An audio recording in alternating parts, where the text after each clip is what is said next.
और अब बात चीन की करते हैं। चीन का कॉन्सेप्ट हमेशा से बिना लड़े युद्ध जीतने का रहा है। यानी चीनी सोचते हैं कि किसी मुल्क को अपनी ताकत से इस कदर खौफजदा कर दो कि वो युद्ध लड़ने के बारे में सोचे भी नहीं। यूक्रेन पर रूस के हमले के बाद से ही चीन ताइवान को हड़पने के लिए यही नीति अपना रहा है। लेकिन आज चीन और रूस के बॉम्बर ने जापान और साउथ कोरिया के आसमान में उड़ान भरकर साफ कर दिया कि ताइवान ही नहीं, कोरिया से जापान तक जंगी मुहाने पर हैं। चीन और जापान की हर दुश्मनी को क्लियरली बताती ये रिपोर्ट आप भी देखिए।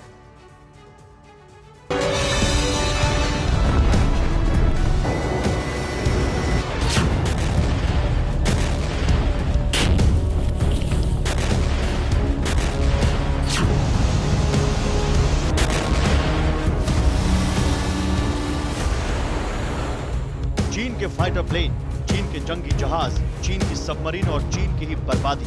जी हां, ऐसा ही होने वाला है। माओ के मुल्क की सरहद पर बरसती बारूदी आग को देख रहे हैं ना, तो बस इतना भी समझ लीजिए कि जिनपिंग की जुनूनी जंगी जिद का 15वां अध्याय शुरू हो चुका है।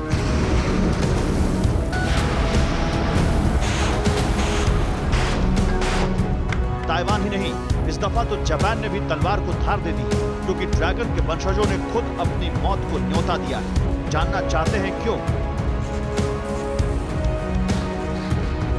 क्योंकि चीन ने जापान और साउथ कोरिया की सरहद में घुसपैठ की। चीन और रूस के बम वर्षक विमान जापान के करीब उड़े।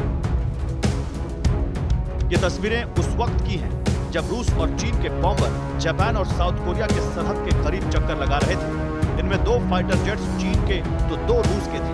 चारों बॉम्बर जापान और साउथ कोरिया की सरहद के करीब काफी देर तक चक्कर लगाने के बाद प्रशांत महासागर की तरफ उड़ गए। खास बात यह है कि माओ के मुल्क ने यह हिमाकत उस वक्त की जब टोक्यो में क्वाड देशों के नेता एक साथ जुटे थे। इसीलिए सवाल यह है कि क्या चीन रूस की तरह हर धमकी को नजरअंदाज कर ताइवान पर हमला करने वाला है? 美方费尽心机，在一个中国原则问题上玩弄文字游戏。 The US has been scheming to play with words on the One China principle, but I want to remind the US that no force in the world, including the US, can stop the Chinese people from achieving complete national reunification. No force in the world, including the US, can save the Taiwan independent forces from defeat. चीन की धमकी Biden को जवाब, जिन्होंने चंद रोज पहले खुलकर कहा कि चीन के हमले की सूरत में अमेरिका ताइवान को बचाने के लिए अपनी फौज भेजेगा। इसीलिए जिनपिंग के शागिर्दों ने अमेरिका को हद में रहने की चेतावनी दे दी है।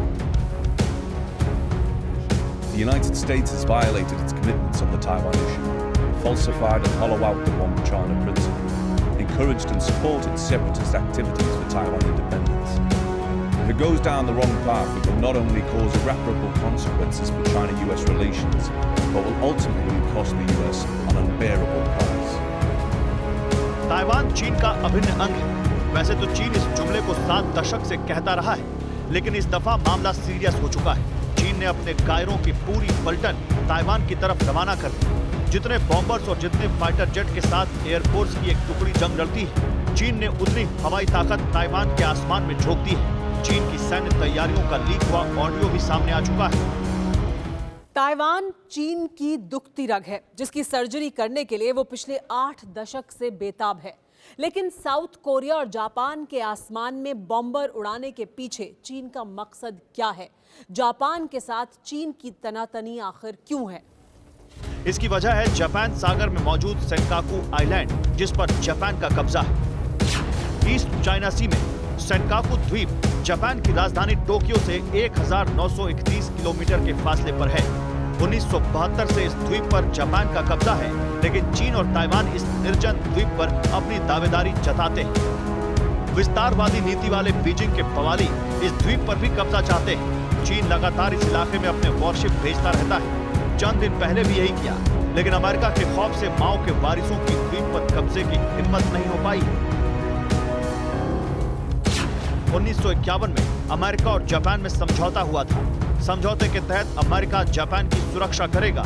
करार के मुताबिक ही जापान में अमेरिकी बेस बनाए गए। इसी समझौते की वजह से जापान में अमेरिका की फौज हमेशा तैनात रहती है, जिसमें आर्मी, एयरफोर्स, मरीन कॉर्प और यूएस नेवी के जवान शामिल हैं। यहाँ से अमेरिका चीन की हरकतों पर भी निगाह रखता है, साथ ही ताइवान और किम जोंग के कोप से भी जापान की हिफाजत करता है। लेकिन अब क्वाड का चक्रव्यूह तैयार हो चुका है, जिससे ड्रैगन को उसी समंदर में खात्मे का खौफ खाए जा रहा है, जहां चीनियों का नॉनस्टॉप बारूदी तमाशा चलता रहता है।